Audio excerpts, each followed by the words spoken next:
안녕하세요. 저는 Singapore Straits Times 웬디 테오입니다. 이번 주말에 Okay, I need to ask my question in English instead, I'm sorry. But over the weekend, there was a lot of protests about the local elections. And I know President Lee has already said something about looking into the ballot paper issue. But with the situation like that, are you thinking of doing something more about the situation? Thank you. 안녕하십니까. 싱가포르의 스트레이트 타임즈지의 테오 기자입니다. 죄송합니다만 영어로 질문 드리겠습니다. 그 주말에 지방선거와 관련해서 한국에서 여러 시위들이 있었던 것으로 알고 있고, 이 사태와 관련해서 특히 투표지 부족 사태와 관련해서 대통령님께서 이미 언급을 하신 것으로 알고 있습니다만, 혹시 대통령님께서 추가로 대책을 강구하실 생각이 있으신지 여쭙겠습니다. 네. 사실 어처구니 없는 일이죠.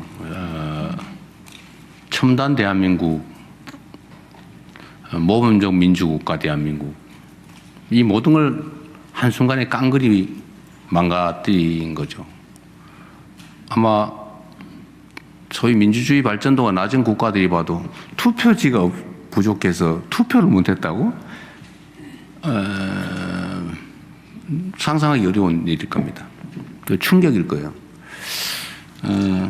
김민석 총리께서 전국에 이 문제에 대해서 비판적 의견을 낸 대학 총학생회장들하고 만나서 대화하는 내용을 제가 봤습니다. 사실은 이게 부정선거론하고 좀 뒤섞여 있긴 한데, 좀 달라요. 그러니까 정치적 목적을 가지고 명백히 사실이 아닌 것을 계속 끊임없는 선동과 세뇌를 통해서 뭔가 세력화의 수단으로 삼는 거하고, 어떻게 투표를 못할 수가 있어? 우리 대한민국에서?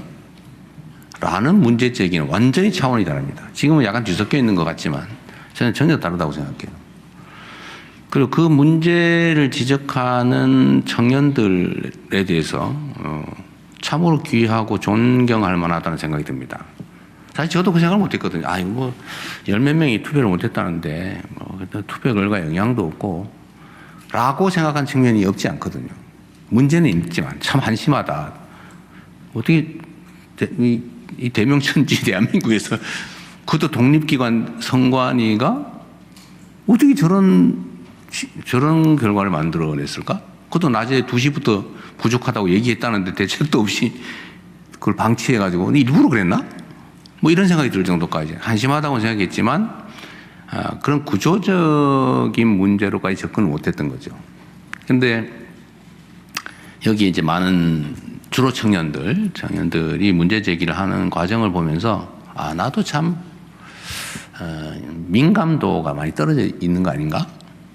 예를 들면 원리 원칙에 대해서 민주공화국 대한민국의 투표권 행사를 정부가 저렇게 대책 없이 속된 말로 어영부영 대충 해가지고 주권 행사를 못하게 했다? 이거는 표의 숫자나 결과의 문제가 아니라 그 자체가 매우 심각한 문제다. 국민 주권에 대한 존중이 말만 있었지 실제로는 없었던 거 아니냐 라는 문제 제기로 보면 정말 심각한 문제인 거예요. 근데 오히려 우리 같은 사람들은 일종의 뭐라 그럴까요? 그러니까 둔감해졌다고 그럴까? 주권 감수성 부족? 이런 게 아니었나 싶은 반성이 저도 들더라고요. 오히려 주권에 대한 감수성이 뛰어난, 그래서 이게 몇 표와 결과의 문제가 아니라 이건 원칙에 관한 문제다. 민주공화국 대한민국의 주권 행사에 관한 근본의 문제다라고 제기한 것에 대해서는 저도 많이 반성하죠. 그래서 좀 근본적인 대책을 강구해야 되겠다는 생각이 듭니다. 너무 안일을 했어요. 사실 선관위는 헌법상 독립기관이에요. 얼마 전에 여러분도 아시지만 감사원 감사도 못 받는 걸로 결정났잖아요. 자체적으로 알아서 해야 되는 거다. 행정부는 말할 것도 없죠. 우리는 아무 말도 못해요. 예산이나 편성해주고 인력 채용하면 그 예산이나 해주는 정도지 어떻게 운영하는지 뭘 해도 우리는 아무런 감사도 못하고 말도 못하고, 말도 하면 안 돼요. 일체 관여를 하면 안 돼요, 우리는. 그래서 결국은 이제 우리가 할 수 있는 일이라고 하니 이게 혹시 범죄 혐의가 있는 거 아닐까 해서 제가 그럼 최소한 진상은 밝혀봐야 되겠다. 일부러 그랬나? 또는 뭔가 근본적 구조적 문제가 있나? 근데 알아야 될 거 아니에요. 알 길이 없으니까 감사도 안 되지요.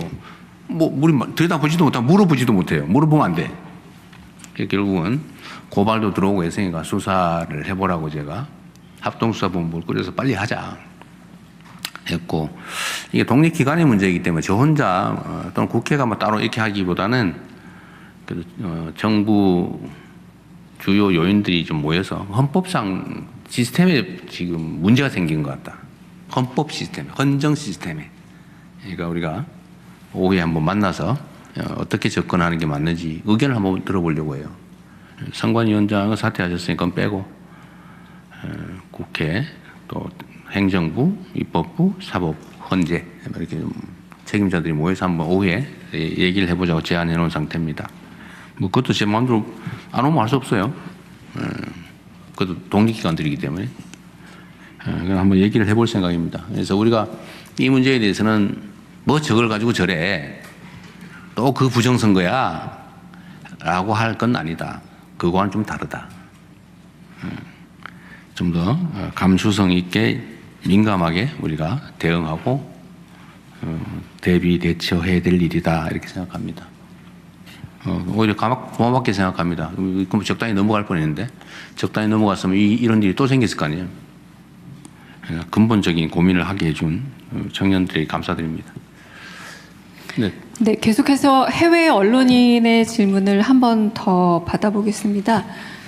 네, 많은 분들이 손 들어주고 계시는데요. 네, 제가 제일 뒤에 계신 RFI